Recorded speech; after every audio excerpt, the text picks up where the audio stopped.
Olá a todos, sejam bem-vindos a mais um vídeo. Vamos falar hoje sobre essas chuvas lá em Recife e se foram as maiores da história. Pois é, se você gosta desse tipo de vídeo, vem comigo que eu vou lhe contar, mas antes, larga o dedão no like e compartilha esse vídeo. Bom, vai ser um vídeo rápido, porque justamente essas chuvas, né, que estão vendo imagens delas aí, alagou carros aqui, né, ruas com bastante alagada, casas, deslizamentos, pessoas que perderam tudo, pessoas que perderam a vida. Ou seja, vocês estão vendo isso direto no jornal, mas eu não vou comentar sobre isso. Eu vou falar se justamente foram as maiores chuvas da história. Então, acontece que esse evento, né, lá das ondas de leste que provocou isso aí é comum, tá? É comum no Nordeste, é comum entre outono e inverno, tudo isso eu já expliquei aqui. É só ver, né, os vídeos anteriores. Agora, tivemos, né, dois desastres que foram mais ou menos nessa época, que eles foram assim bem marcantes na história climatológica do Recife. Bom, essa tragédia de agora no Recife, ela já traz à memória muita coisa, né? Só que uma memória de 4 décadas atrás. A primeira delas, a primeira dessas grandes enchentes que aconteceram no Recife, foi em 1966. Pois é, que é a segunda maior, tá? Que aí depois aconteceu também em julho de 1975, tá? Onde que 1966 foi a pior, que é a primeira, né, que de todos os tempos. E 1975, que nós temos imagens aqui, tá? Onde que aconteceu justamente entre os dias 17 e 18 de julho de 75. Aconteceu em julho também. Esse foi em maio, foi em julho, ou seja, entre outono e inverno, justamente. Né? Então, córregos do rio Capibaribe se elevaram. Ou seja, cerca de 80% da cidade do Recife ficou debaixo d'água. Pois é, na época os jornais de Pernambuco descreveram que as ruas ficaram intransitáveis, dezenas de árvores caíram, muitos carros viraram, né, serviços, né, foram literalmente pararam, as lojas, tal, muitas inundações fecharam, queda de barreira, né? Bom, eu acho que nada diferente do que aconteceu hoje em dia, né? Então, pra vocês terem uma ideia, tá? Na época, né, Recife ficou, eles falam, né, que ficou de joelhos com relação à força da natureza.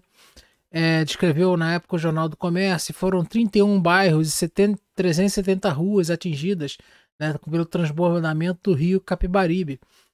E só para vocês terem uma ideia, não foi só isso, né? Foi várias pessoas, né, atingidas, inclusive também, tá, na mesma época, que interessante, né, que foi onde teve um frio muito intenso, tá? Esse frio muito intenso no Paraná, que castigou muito pela geada, e teve essa notícia aí no dia 18 de julho de 75, uma forte geada ocorreu na região norte do Paraná, e atingiu as plantações de café. Aí ficou conhecida, né, como a Geada Negra de 1975, né? Então a gente tem essa história, né, da Geada Negra, e foi essa Geada Negra, né, foi uma consequência do mesmo fator que aconteceu aqui também, que ajudou a potencializar aqui no Recife. Você tem uma ideia, né? O mesmo fator aqui que aconteceu no Paraná ajudou lá ao Recife também. E o que aconteceu naquele ano, né? Então, a terceira semana de julho, né, teve uma entrada de uma massa intensa, uma intensa intrusão, né, de ar polar. Lembra que aconteceu isso, né, também agora, onde que tivemos aquela intrusão de massa de ar polar, né, que gerou bastante geadas no sul do país, né, derrubou as temperaturas, né, durante o ano, tá, atingiu boa parte do Brasil, né?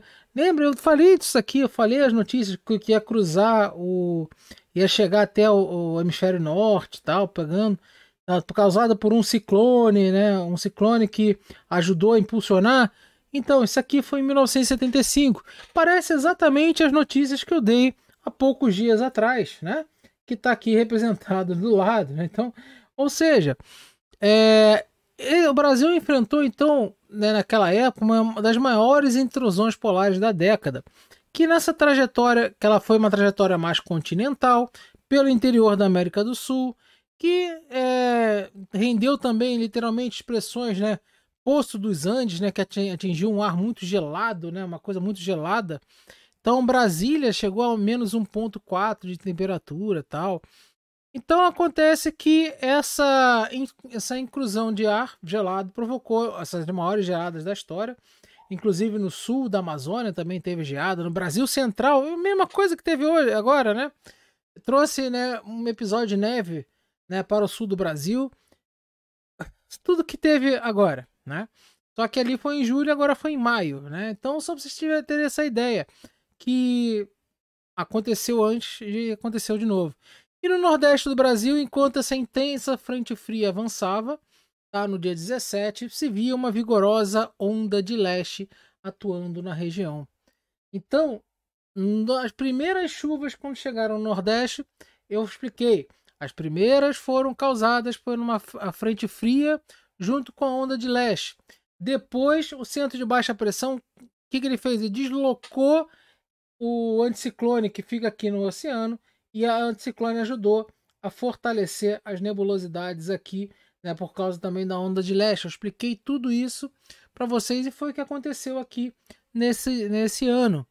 E pasmem, 1975, qual era o cenário climático que estava predominando no Pacífico?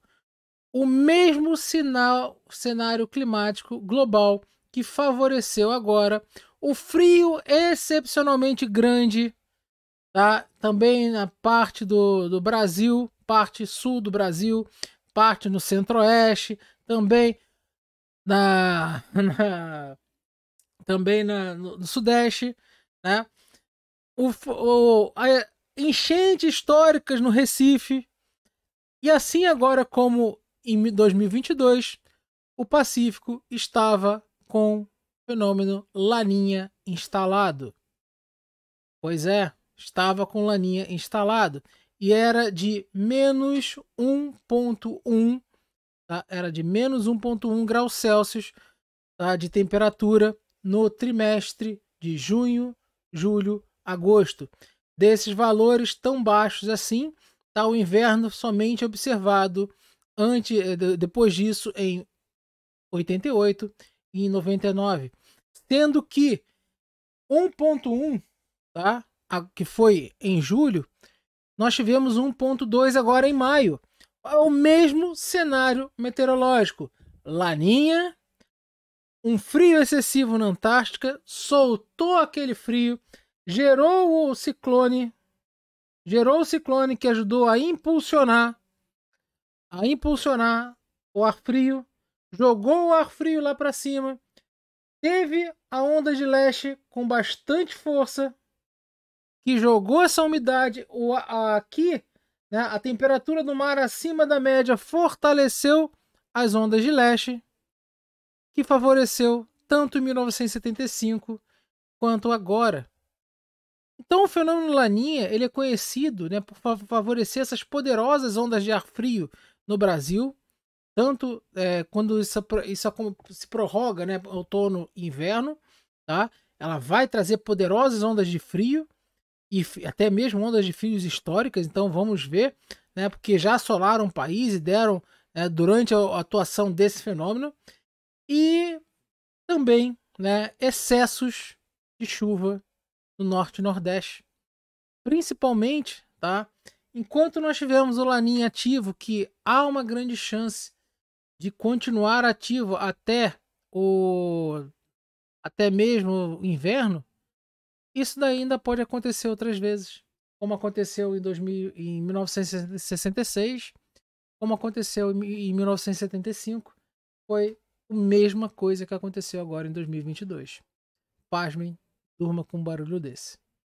Beleza? Então era isso aí que eu queria falar com vocês, né? Mostrando que o fenômeno é cíclico, eles se repetem, e vamos aguardar porque ainda temos outras coisas para discutir, e amanhã eu vou falar justamente da situação dos Andes, como é que está agora em maio. Beleza? É isso aí. Um forte abraço para vocês. Até a próxima.